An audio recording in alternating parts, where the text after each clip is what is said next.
শিবরাত্রি কিন্তু শুধু মেয়েদের নয়, ছেলেদের।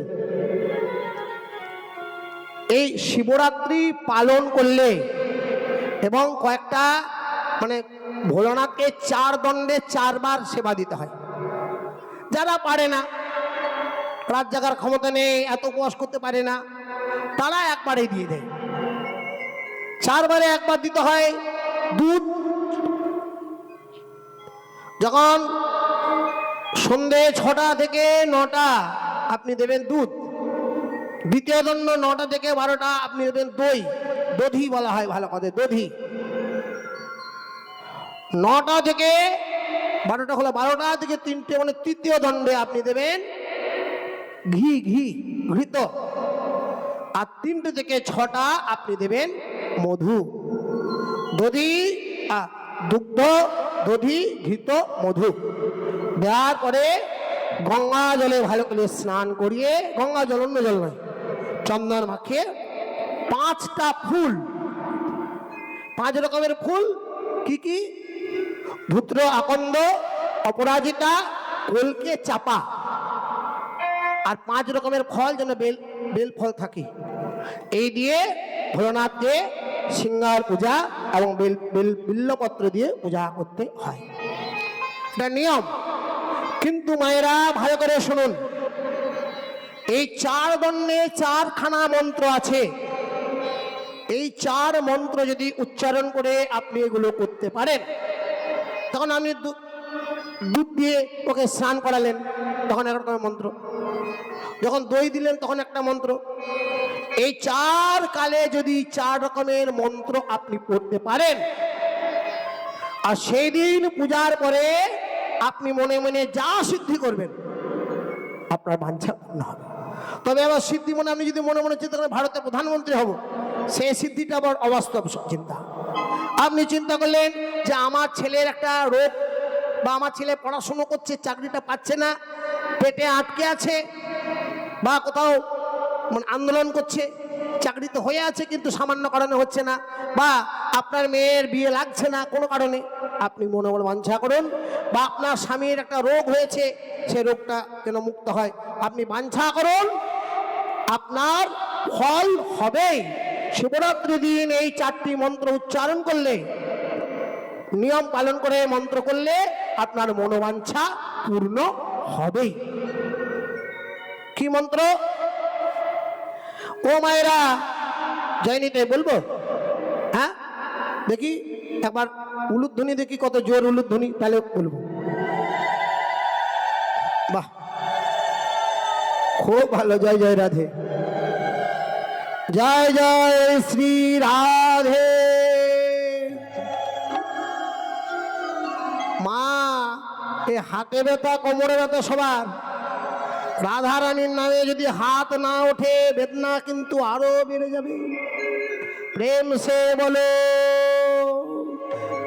বাহ বাহ বাহ, নিতাই গৌর হরি বল। বাহ, খুব ভালো। তবে একটা কথা আমার মনে হয়, আমার এখন মনে করছে, আমাকে কালকে এসেই বলেছে, কবির ভাইও বলেছিল যে আমাদের আসরে আপনি কিন্তু কীর্তন করে গেছেন।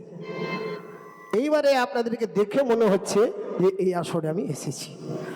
অপরাধ ক্ষমা সবসময় মনে থাকে না, তাই আপনারা ভালো আছেন, এবং আপনারা যে আমাকে আবার এখানে কীর্তন করার জন্য এনেছেন, এই জন্য আপনাদের চরণে নিতাই গৌর হরি বল, কোটি কোটি ধন্যবাদ। তাহলে প্রথম মন্ত্রটা কি? সন্ধে 6টা প্রথম দণ্ডে মায়েরা যদি শিবকে যখন দুধ দিয়ে স্নান করাবেন, তখন মন্ত্রটা পড়বেন, ওম রুদ্র অবতারায় নমঃ, ওং হ্রিং রুদ্র অবতারায় নমঃ। মনে থাকবে প্রথম। দ্বিতীয়বার যখন মন্ত্র পড়বেন দই দিয়ে, 9টা থেকে 12টা, সেই সময়ে দইটা দিয়ে ভালো করে শিবের গায়ে মাখালেন, তখন মন্ত্রটা পড়বেন, ওম হ্রিং অঘোরায় নমঃ। 12টা থেকে 3টে পর্যন্ত যখন আপনি ঘি দিয়ে শিবকে ভালো করে মাখাবেন, তখন আপনি মন্ত্রটা, তাহলে প্রথমে বললাম, মনে থাকবে কি বললাম? ওং রুদ্রবতারায় নমঃ, দ্বিতীয় বললাম ওং অঘরায় নমঃ। তৃতীয়বার যখন আপনি ওই ঘি মাখাবেন ওং শ্রী মহাভাগবতে শ্রী শিবায় নমঃ। আর চতুর্থবার যখন আপনি মধু দিয়ে ভালো করে মাখাবেন তখন বললেন ওং হ্রিং সত্য জতায় নমঃ। সব মাখানো হয়ে গেল। এরপরে গঙ্গা জল দিয়ে অভিষেক করার পরে যখন গঙ্গা জল ঢালবেন তখন বলবেন ওং নমঃ শিবায়, ওং নমঃ শিবায়। সব জপ করার পরে 108 বার কোনো মন্ত্র নেই, ওই ধ্যায় নিত্যং মহেশং রজতগিরি নিবসে আলোচন্য পদ সংরত্ন কল্পজ্জলং পরশমিকে পরাবিতি বসন্নং পদ্মাসনং সমস্তং স্তুত অমর গণে ব্যাঘ্রাকৃতি বসনং বিশ্ববাদ্য বিশ্ববীজ নিখিল ভয়হর পঞ্চভক্তি নেত্র নমঃ শিবায়। ও বামন ঠাকুর আপনাকে বলাবে, আপনি বলবেন। কিন্তু শিবের মন্দিরের বাইরেও 108 বার ওং নমঃ শিবায়, ওং নমঃ শিবায় করে 108 বার নাম জপবেন। জপার পরে ওই মন্দিরে বসে বসে আপনি যা সংকল্প করবেন, ভক্তি করে সংকল্প করবেন, হে বাবা ভোলানাথ, অল্পতে তুষ্ট তো, একটা বেলপাতা একটা গঙ্গা জলেই তুষ্ট, আপনি যা বাঞ্ছা করবেন আপনার সিদ্ধি লাভ হবে। তাহলে শিবরাত্রির দিন এই টোটকা পালন করলে, এই মন্ত্রগুলি উচ্চারণ করলে 108 বার যদি ওং নমঃ শিবায় বলেন তাহলে আপনার সর্বসিদ্ধি লাভ হয়। বলুন স্বয়ং ভোলানাথ প্রভু কি। এতক্ষণ পর্যন্ত মায়েরা সব ঠিকই ছিল। এইবার ঘটনাটা ঘটলো কি, এতক্ষণ পর্যন্ত তো সবই ঠিকঠাক চলছিল। এইবার ভগবান গোবিন্দ গিরি গোবর্ধন ধরে আছে, আর রাধা রানী সখীদেরকে নিয়ে এবার এই কানায় গিরি গোবর্ধন ধরেছে, গোপালের কাছে ছুটে আসছেন দেখতে। ভালো করে রাধা গোবিন্দ মিলন করাতে হবে, তাই তো হবে না, মিলন তো চাই। কিবা সহচরী শানে কাননে চলিলা শোভানন্দিনী বালা রে। সহচরে গণে কানন চলেন বেশভানন্দ বালা রে।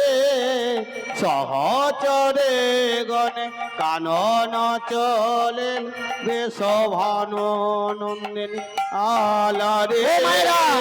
ভালো করে জোরে জোরে উলুধ্বনি দেবেন।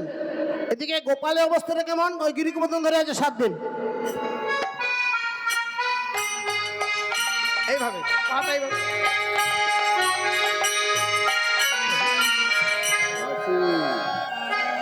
সহচরী ভালো করে শুনবেন, এইভাবে গিরি গোবর্ধনটা আছে আর হাতের বাঁশিটা এইভাবে। এই সহচরী গণে কানন চলেল বিশ্বভানন্দিনী বালা রে। সহচরে চলেল বেশভানন্দিন রাধা রে। সহচরে গণ কানন চলেন বেশভানন্দিনী আধারে। গিরি গোবর্ধন হয়ে হরস মন পুরাল মনের সাধারে। গিরি গোবর্ধন হয়ে হরস মন পুরল মনের সাধারে। আবার সহচরে গণে চলিল কানন বেশভানন্দিন রাধারে। সহচরে গণে চলিল কানন বেশভানন্দিন রাধারে। ও মায়েরা, যে রাধা এসেছেন গিরি গোবর্ধন, এবার মনে মনে যেতে গিরি গোবর্ধন হরষিত মন পুরল মনের সাধা। আনন্দ কেন, তার ইচ্ছাই ছিল। এই যে এই গিরি গোবর্ধনের ইতিহাস আছে। গিরি গোবর্ধন জন্ম নিয়েছিলেন, এখন মায়েরা ভালো করে শুনুন, ওই দেরাদুন পর্বত, দেরাদুন দ্রোণগিরির পর্বত রূপে নাম গিরি গোবর্ধন। ধর্মে কর্মে সদাই তাহার শ্রীকৃষ্ণে কৃষ্ণে নেম।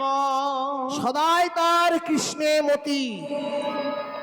এবার ব্রহ্মার পুত্র পুলস্ত স্বয়ং নারায়ণ বললে, পুলস্ত এক কাজ করো, তুমি তীর্থ তীর্থ ভ্রমণ করো। পুলস্ত বললে, প্রভু আমি একা যাবো। বলে, না না না, একা কি যাই? এই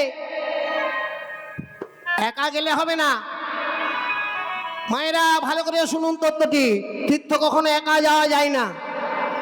কেন না, ভক্ত সঙ্গে তীর্থবাস। বলে, প্রভু ভক্তকে? বলে, কেন? ওই দ্রোণগিরির পর্বত গোবর্ধন, যাও তুমি সঙ্গে করে নিয়ে যাও। চলো চলো গিরি তীর্থ ভ্রমণ করি, কাশী মথুরা বৃন্দাবন। চলো চলো গিরি তীর্থ ভ্রমণ করে কাশী হরি বল। বৃন্দাবন। চলো চলো গিরি তীর্থ ভ্রমণ করে কাশী মথুরা বৃন্দাবন। এই যে সব তীর্থ ভ্রমণ করার পর বৃন্দাবনে যে এসেছে, এবার গোবর্ধন মনে মনে চিন্তা করলো, এই সুযোগ, কারণ আমার গোবিন্দ বৃন্দাবনে অবতীর্ণ হবেন, রাধা গোবিন্দের কৃপা পেতে হবে। ওই যে গিরি গোবর্ধন হরষিত মন, পুরলো মনের সাধা। তখন গিরি গোবর্ধন এত ভার হয়ে গেল, পুলস্ত মনে মনে চিন্তা করলো, একবার নামিয়ে রাখি। যে নামিয়েছে, এবার কেউ কেউ বলে গিরি গোবর্ধন নাকি প্রতিজ্ঞা করেছিল, যেখানে নামাবে আমি আর উঠবো না, ভাগবতে নেই। পুলস্ত নিয়ে যত চেষ্টা করে আর উঠাতে পারে না। তখন পুলস্ত ঋষি অভিশাপ দিন, আমি তো পুলস্ত ঋষি, অভিশাপে তোমায়, অভিশাপে তোমায় দিলাম, অভিশাপে তোমায়, দিনে দিনে দিনে দিনে ক্ষয় হইবে তোমার। আমি তোমায় অভিশাপ দিলাম, দিনে দিনে তিলে তিলে এক বিন্দু করতে করতে তোমার ক্ষয় হয়ে যাবে। যাও, তোমার ক্ষয় হবে। তাই যারা বৃন্দাবনে গেছেন জানেন যে গিরি গোবর্ধন যত উঁচু ছিল, আস্তে আস্তে আস্তে আস্তে ক্ষয় হয়ে যাচ্ছে। গিরি গোবর্ধন পুলস্তমণিকে বলে, হে মুনিবর, আপনি তো সব জানেন, রাধার পক্ষ থেকে আমার জন্ম, রাধার চোখের জলে আমার সৃষ্টি। ভগবান নিজে প্রতিজ্ঞা করেছে যে আমাকে তার কনিষ্ঠ অঙ্গ দিয়ে ধরবে। আমি যদি বৃন্দাবনে না থাকি বলুন আপনি। তখন পুলস্ত্য মুনি বললে, বেশ, আমি বরদান করলাম, একদিন রাধা গোবিন্দ তোর ছত্র ছায় শীতল হবে। আবার তেতা যুগেও তাই আছে বর্মা। তেতা যুগে যখন রাম ওই রামেশ্বরম যখন সেতু বন্ধ করেছিলেন লঙ্কা যাওয়ার জন্য,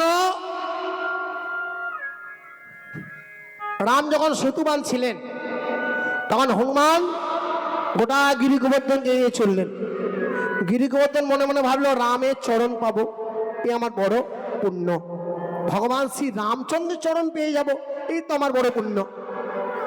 কিন্তু মাঝপথে অঙ্গদ এসে খবর দিলেন যে সেতু বাঁধা হয়ে গেছে। তখন গিরি গোবর্ধন বলে, হনুমান তুমি যদি আরো আগে নিয়ে যেতে, তাহলে আমি রামের সেবাতে লাগতাম। তখন ভগবান রাম প্রতিজ্ঞা করে বললেন, আগত জন্মে আমি কৃষ্ণ হয়ে জন্ম নিই, ওরে গিরি গোবর্ধন, তোর মনোবাসনা আমি পূর্ণ করব। তাই গিরি গোবর্ধন হয়ে হরস মন, পুরল মনের সাধারে। গিরি গোবর্ধন হয়ে শীতমন, পুরল মনের সাধারে।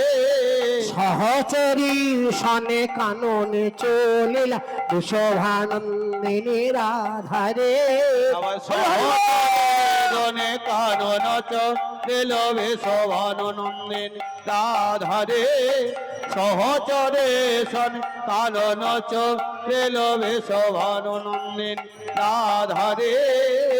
পলকে চেয়ে রইল লোকে যে রইল অপলকে চেয়ে রইল প্রাণ বধুর নয়ন পানে অপলোকে চেয়ে রইল ধন বদন বদন পানে আমাদের ওই রাধারানী প্রাণ বধুর বদন পানে আমাদের ওই রাধারানী প্রাণ বধুর বদন পানে অপলোকে যে রইল ও মায়েরা, এতক্ষণ পর্যন্ত তো ভালোই ছিল।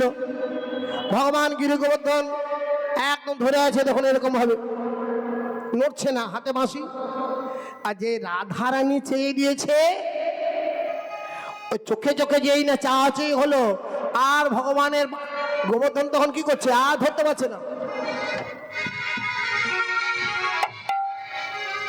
ভগবানের মনটা তো এখানে নেই, মন চলে গেছে রাধার চোখে।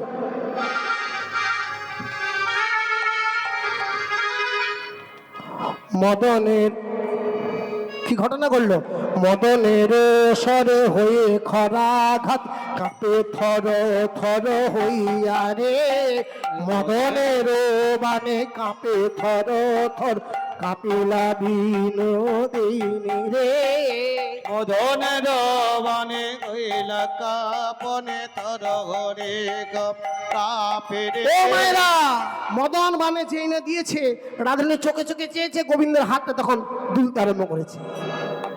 মাতা যশোমতী হয়ে চমকতি, সেদাম সুদামে ফুকারি রে, এ মাতা যশোমতী হয়ে চমকি অতি ডাকে সে দামে সুদামে রে চরি সনে কানন কেন চলিল সে মতে রাধারে সহচরী সনে কানন চলিলা শোভানন্দিনী রাধারে। হরে হরে বল।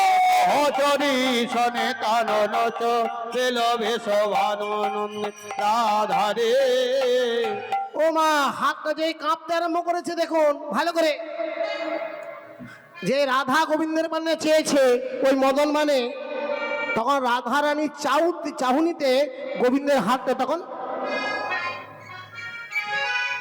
এই গোবর্ধন পড়ে গেল। এবার গোবর্ধন যেই পড়ে যাবে, রসগোল্লা এই সুদাম, এই সুদাম, যা যা যা যা। আবার গোপাল একাই ধরে আছে, আরে গোপাল একা ধরে রাখতে পারে? বল, গোপাল একা ধরতে পারে? যা তোরা যে ধরগা। সীতাম সুদাম দাদা বল রাম করিল কানাইয়ের সঙ্গ রে, শ্রীরাম সদাম দাদা বলো রাম ধরিল কানাই সঙ্গ রে শ্রীরাম সুদাম দাদা বল রাম করিল কানায় সঙ্গ রে, শ্রীরাম সদাম দাদা বলো রাম ধরিল কানাই সঙ্গ রে ও মায়েরা, কানাইকে ঘিরে দাঁড়িয়ে আছে সীতাম সুদাম নাম বসে করিল কানায়ের সঙ্গ। এই কানাই, সীতাম বলছে কানাই দাঁড়া দাঁড়া দাঁড়া, এই কানাই এদিকে এদিকে, বলি কি একবার আমায় দে না ধরি, আগে বারামায় যে না ধরে ওরে আমার প্রাণের কানো একবার আমায় দে না ধরি। রে আমার প্রাণের কানাই আগে বারামায় যে না ধরে ও মায়েরা, আপনারা বলুন, আচ্ছা সীতাম ধরতে পারবে?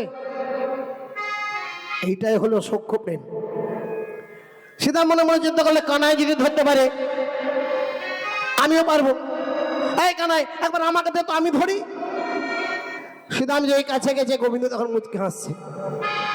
দাদা বলরাম বলছে এক কাজ কর, এই সীতাম তুই পারবি না, আমি তো চেয়ে বড়, দেখি হালটা দেখি।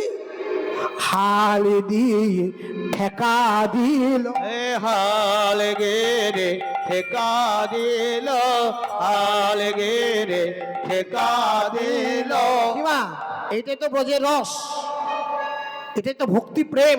ভক্তি জগতে যারা, তারা বুঝতে পারছেন। বলরাম সে তো সব জেনে, কিন্তু বলরাম বলছে আমাকে দে একবার। হাল দিয়ে ঠেকা দিয়ে তবে হাল দিয়ে ঠেকা দে রে ভাই কানাইয়ের সঙ্গে থেকে হাল দিয়ে ঠেকা দিয়ে এ ভয় কানায়ের সঙ্গে থেকে হাল দিয়ে ঠেকা দে রে যত সখা ছিল তারা সব বলে না না না না, একটা হাল দিয়ে হবে না, একটা লাঠি দিয়ে হবে না।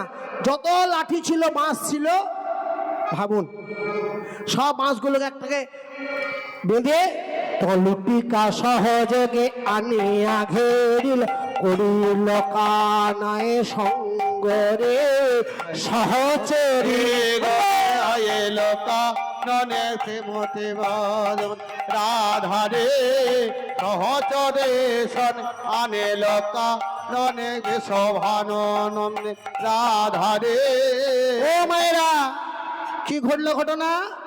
লুটিকা মানে মাছগুলোকে একটা করে বেঁধে লুটিকা ও সহযোগে আনিয়া ধরিল করিলা কানের সঙ্গে। তখন লুটিকা লোক নিয়ে ওরে বাঁশ দিয়ে ঠেকা দেয় রে, গাছ দিয়ে ঠেকা দেয় রে মাছ দিয়ে ঠেকা দেয় রে যত সখা গোপবৃন্দ বাঁশ দিয়ে ঠেকা দেয় রে।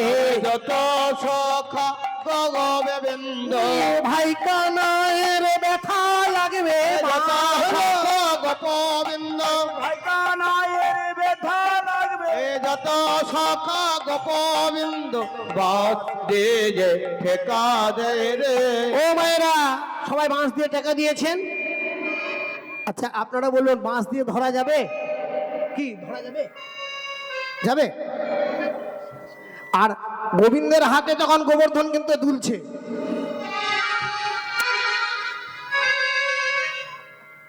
এতক্ষণ পর্যন্ত এইটা দেখছিলেন কে বলুন তো? ললিতা। ললিতা সখী তখন কাছে এসে বললে উপায় আছে। রাধারে আড়াল করিয়া দাঁড়াল ললিতা মুচুকি হাসে রে। রাধারে আড়াল করে আড়াল ললিতা মচকে হাসে রে রাধারে আড়াল করে আড়াল ললিতা মচকে হাসে রে রাধারে আড়াল ও মায়েরা, রাধারানী দাঁড়িয়ে আছে, ধরো রাধারানী এখানে, ওই রাধা দাঁড়াও। আর গোবিন্দ ওখানে দাঁড়িয়ে আছে, রাধারাতে চোখে চোখ হচ্ছে। তখন ললিতা কি করলো? রাধারে আড়াল করিয়া দাঁড়াল ললিতা মুচুকি হাসে রে। রাধারে আড়াল করে আড়াল ললিতা মচকে হাসে রে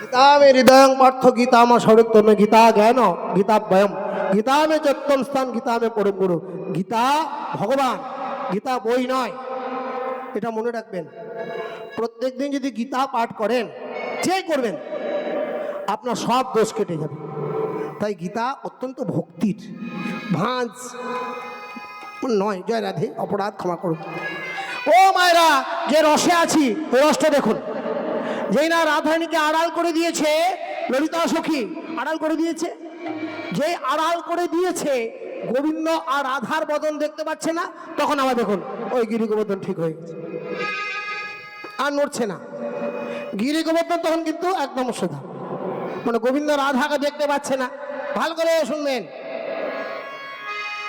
আর রাধা বলে এই ললিতা তুই কি আমার ভালো চাস না তুই কে আমার ভালো চাষে না ওরে আমার মরণ সখী তুই কি আমার ভালো চাস না রে আমার মদমে শোকে তুই কে আমার ভালো চাষে এই, না এই, তুই আমার ভালো চাস না বলে কেন প্রাণ বধূকে আড়াল করে দিলি আমি বধূ নয়নে নয়ন দিয়েছিলাম একবার বধূকে দর্শন করছিলাম আর তুই আমার আড়াল করে দাঁড়িয়ে দিলি বধূকে আড়াল করলি, আমি বধূকে দেখতে পেলাম না। তখন ললিতা বলছে, রাধে এক কাজ কর, আমার কাঁধির আড়ালে গোবিন্দ 7 দিন ধরে ধরে আছে, আর ধরে থাকতে পারে? এক কাজ কর, তোর চোখটা দিয়ে প্রেম দিস না। তুই যদি মদন স্বর দিয়ে আঘাত করিস, ও তো গোবিন্দ এমনি কাঁপবে, আর গোবিন্দ কাঁপলে গিরি গোবর্ধন কাঁপবে। তখন নয়নে নয়নে শক্তি সঞ্চারিল রাধা রানী চাহে রে, হরে হরি বল। নয়নে নয়নে শক্তি সঞ্চার এলো রাধা রানী চায়ে রে। নয়নে নয়ন শক্তি সঞ্চার এলো ধারণে চাহে রে। নয়নে নয়নে, মা ভালো করে শুনবেন মন দিয়ে। তখন ললিতার সখীর কাঁধে হাত দিয়ে রাধারানী নয়নে নয়নে চাকিয়েছে, আরে নয়নে নয়নে শক্তি সঞ্চারিল বৃষভানন্দিনী রাধারে। নয়ন শক্তি সঞ্চার এলো বৃষভানন্দিনী রাধারে। প্রেমের কাহিনী বড়য় বিরল, এ দাস অধম গাহে রে। প্রেমের কাহিনী বড় সবই প্রলয়ে দাস সে গাহে রে। আর সহচরী সানে হরে হরে রণে শীতমানন্দে রাধারে। সহচরে সনে আলো লোকা রণে ভেষভানন্দে রাধারে।